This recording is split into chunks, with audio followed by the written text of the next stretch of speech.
I know this is going to sound crazy as hell, but I think my pillow had something living inside of it.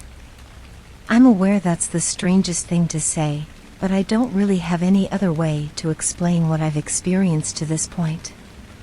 This all started a while ago on a typical school night. Nothing was really out of the ordinary save for some extra difficult homework.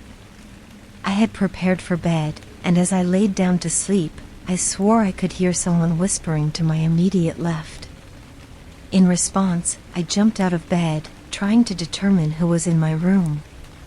But almost as soon as I sat up, the whispering stopped.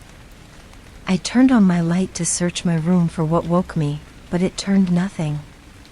Even my neighbor, who was usually obnoxious late into the night, was unusually quiet. I shrugged it off as a drowsy audio hallucination and tried to sleep, but as soon as my head hit the pillow, I heard the voice again. This prompted a thorough search of the entire apartment. But again, my efforts turned up nothing. For the third time, I tried to sleep, and for the third time, I could clearly hear the whispering. But this time, I noticed something different. As I put my head back down on the pillow, the voice grew louder. At that point, I realized that the voice wasn't just coming from the house. It was coming from my pillow. Looking back at it, I absolutely should have put the pillow in the dumpster soon as I heard a damn voice coming from it, but I was curious. Some part of me wanted to know what it had to say. I've always been interested in the macabre, and it seemed too interesting to just give up on. But the voice told me such awful things. It detailed stories of murder and violence beyond anything I could have imagined. It was sickening. But I just couldn't seem to break away from it. I feel ashamed to admit it, but I was enthralled by the stories. I must have spent hours listening to it speak. I think it was at around 3 a.m. that I was ready to throw my pillow in the closet and call it a night, but before I lifted my head up, it told me that it had one more secret for the night. It said to me that that day at school, I would see something truly horrible. Something that would burn an image into my mind that I would never be able to erase. And then, it went silent. I didn't get much sleep for the rest of the night.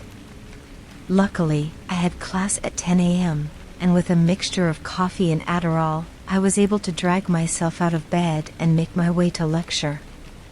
The day started off normal.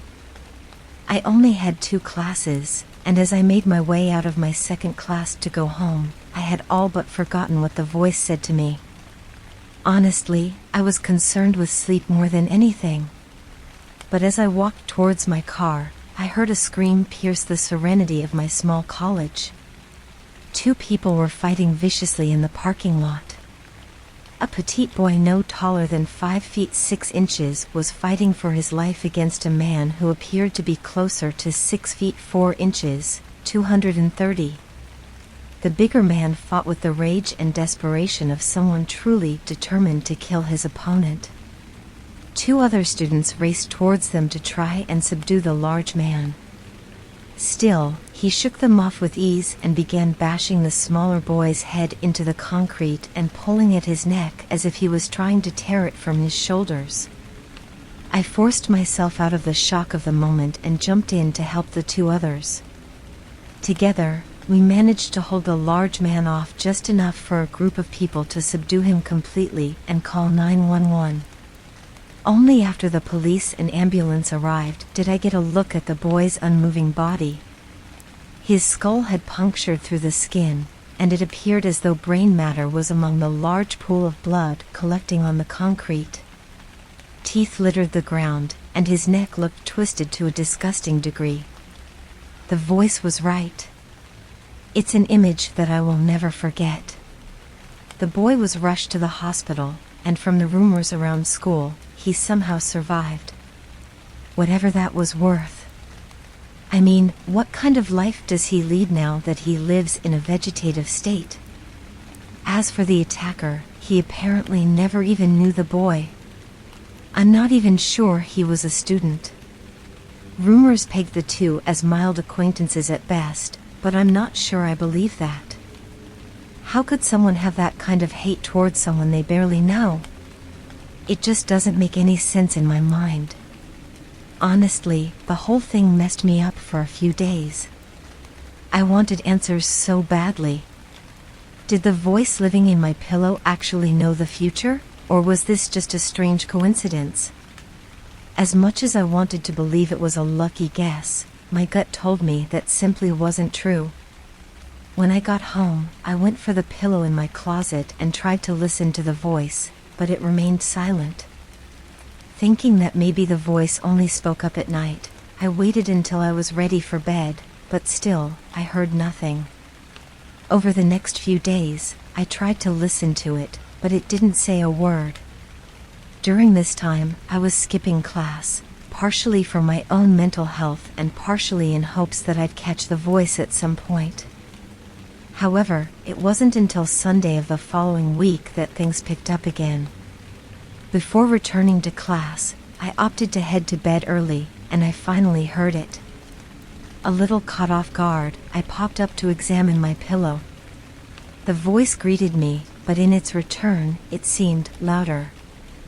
I no longer need to be lying directly on top of it to hear it.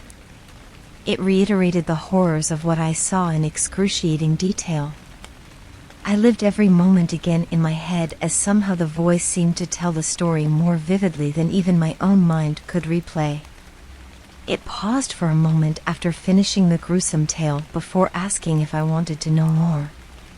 In hindsight, right at that moment, I should have taken it, tied it to the heaviest thing I could find, and then thrown it out to the ocean. But I didn't. No, I couldn't. Again, the intense feeling of morbid curiosity hit me like a wave. Fucked up as it was, I needed to know more. With no hesitation, I simply told it, yes. That night it told me the story about how there would be something terrible found in my next-door neighbor's apartment.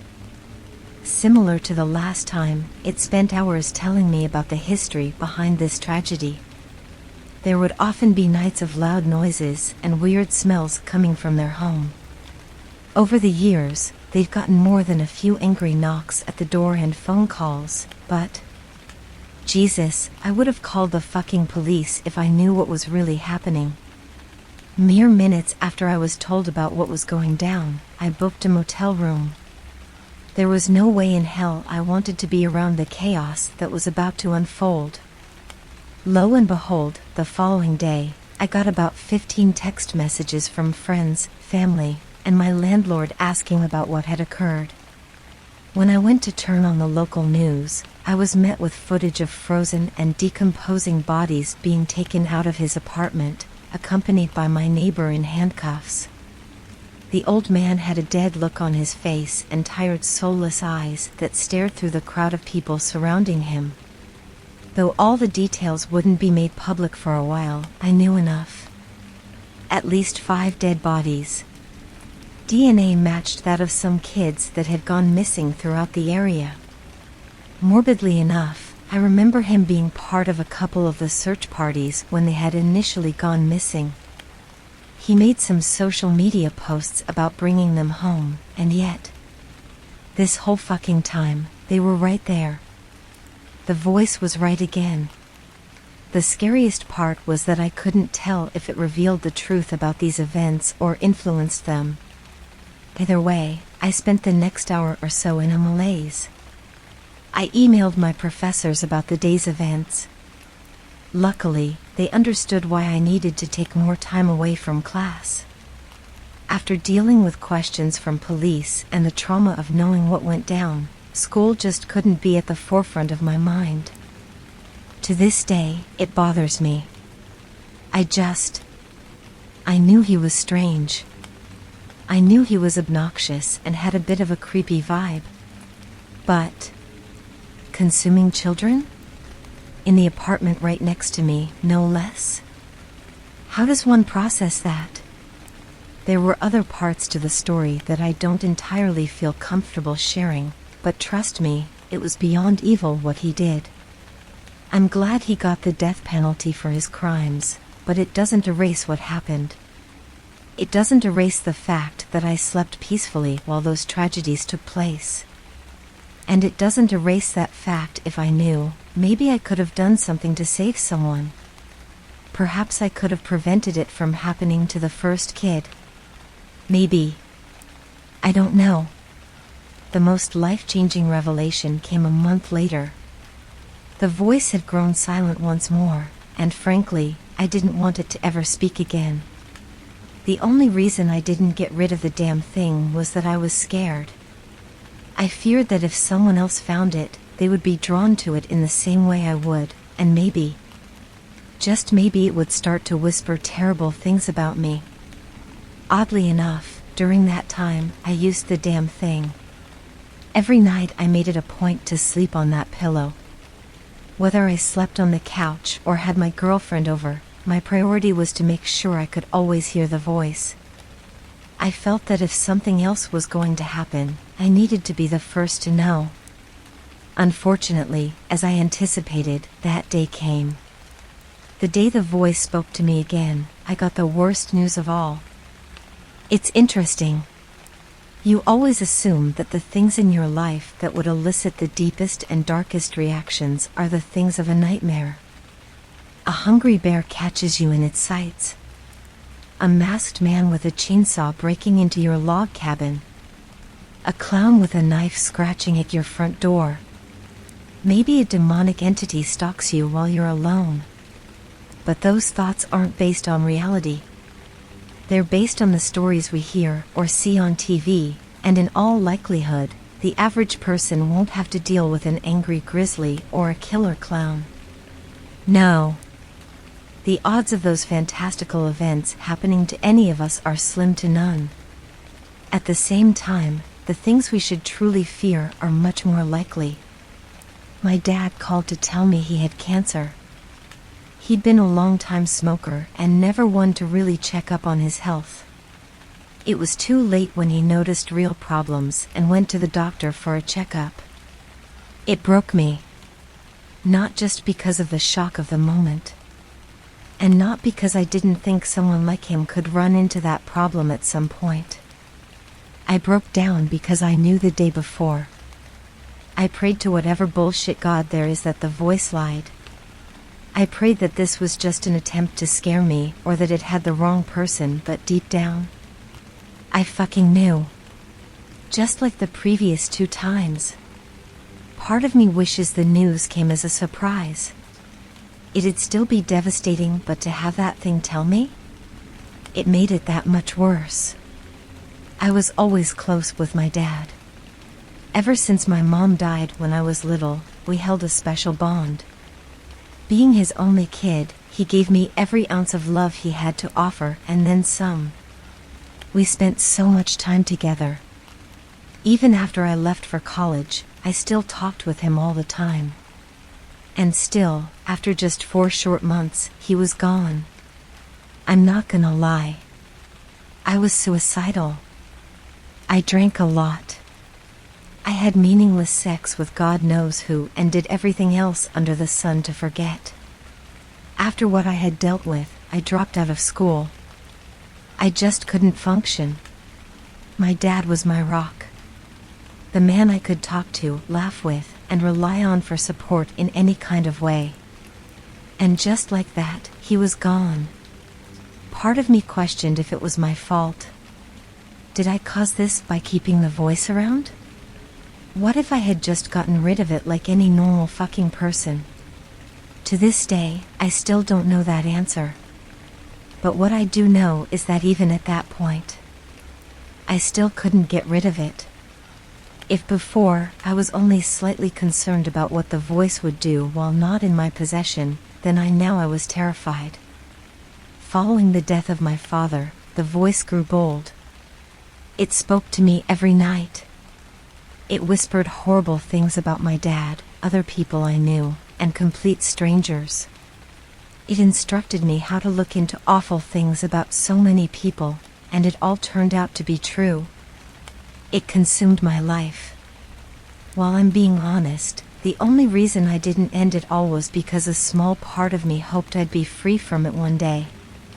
That I could move past the voice and finally have my life back. At least, until it started talking about me. At first, it told me things as small as when I would get a bruise from stubbing my toe, cut myself on an open nail, or get sick. But things quickly got darker. From finding out my girlfriend of 3 years had been cheating to finding my new puppy dead on my floor, I could see this was leading to a terrifying end. Just as I predicate, the night I had been dreading came all too soon. As I laid down to sleep, I was woken by the voice repeating my name. Without even acknowledging it, the voice laid out my death. A man was to break into my home, bash my head open with a rusty bat, drag my bloodied, dazed body into my room, and then flay my chest and lungs open while pinning me against the wall with nails like a fucked up art display. There was no time frame given. All it would say was that it was happening soon. I stayed up all night, staring blankly at my wall, waiting for death while the voice spoke at a volume louder than I could talk myself. Only about an hour from sunrise, a knock came at my door. I knew this was it. I stayed in my room while the knock turned into a pounding. The voice accompanied the pounding with hysterical laughter. Tears started streaming down my face, and I silently cried with the knowledge of what was to come as I heard an enormous force trying to barrel into the door. I contemplated calling the police, but I knew they wouldn't get here in time. This was how I was destined to go.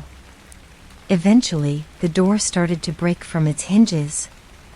Knowing it was only 1 or 2 good smashes from giving way, something snapped. I realized that if I was meant to die, that wretched voice wouldn't be allowed to live either. I quickly searched my room for my lighter and found one right as I heard the door break down, accompanied by a large man stumbling through. Quickly, I reached for the pillow, and it began screaming as soon as I touched it. The loud noise gave away my position, and I had to make a mad dash to lock my door and barricade it by flipping over a nearby bookcase. I could hear him fumbling for the doorknob and then using his weight to attempt to smash his way through. I didn't have much time. I grabbed a half-empty vodka bottle next to my bed and poured it all over the pillow, then I lit a flame to the thing. Another scream erupted from deep inside. It was blood-curdling and ear-piercing. It sounded like a man in the worst kind of agony that one could ever experience. It didn't curse me or beg for its life as it burned. It only wailed in pain. I fell to the floor with my hands covering my ears, hoping and praying that it would all stop. The banging and screaming kept coming in unison. I squeezed my eyes tight and screamed for everyone to shut up. Over and over. I just wanted it all to be over.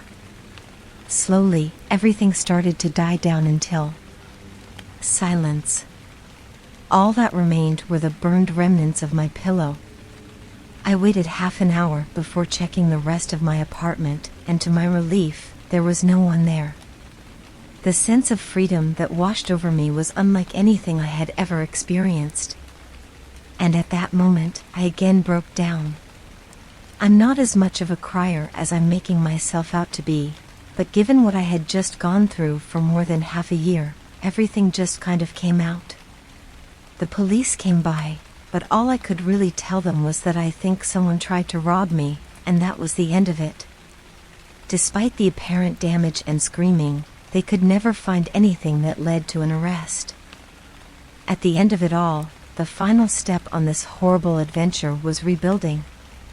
I got a new dog, I've started to eat healthier, and I've taken up hiking and other activities outside to help clear my mind. Being around other people also really helps.